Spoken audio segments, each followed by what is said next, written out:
Arbor Bay man shot multiple times while heading home. 5 shot at gospel concert in Manchester. 50-year-old fatally stabs man, flees Jamaica, held and deported on Christmas. Please remember to subscribe, like, share, comment, and don't forget to hit that notification bell so you can always be updated with the latest news. Now for the news in details. A man was shot multiple times by gunmen while making his way home in Burkefield, Old Arbor Bay, St. Catherine on Monday night. The injured man remains in hospital.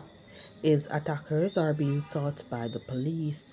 The police report that about 11:40 p.m., the man was riding his bicycle along a dirt track on his way home in Burkefield when he was pounced upon by 3 gunmen who opened fire.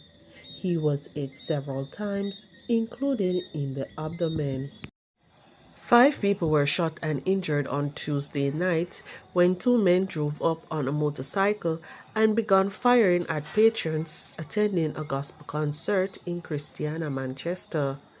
Their injuries are not considered life-threatening. The gun attack happened after 11:30 p.m.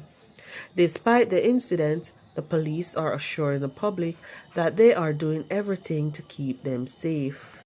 Head of the Manchester Police Division, Superintendent Shane McCullough, stated that the gospel concert is a very peaceful event and the act was unprovoked. He is asking anyone with information on the shooting incident to contact the police. 5 years after 31-year-old Tamola Thomas was stabbed to death at Upper Oxford Street, Kingston 14, a 50-year-old man of the same address has been charged with his murder.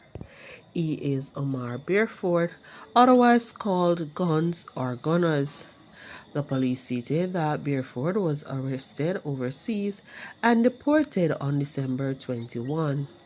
He was handed over to the local law enforcers and charged with murder on Christmas Day. Reports from the Denham Town Police are that in September 2018, Thomas and Bearford were at their Upper Oxford Street address when an argument developed between them. The argument reportedly escalated and became physical. During the tussle, a knife was used to inflict multiple stab wounds to Thomas' head and neck. Thomas was assisted to hospital where he was pronounced dead. Bearford was arrested overseas and deported to Jamaica last week. A court date has not yet been finalized for the accused.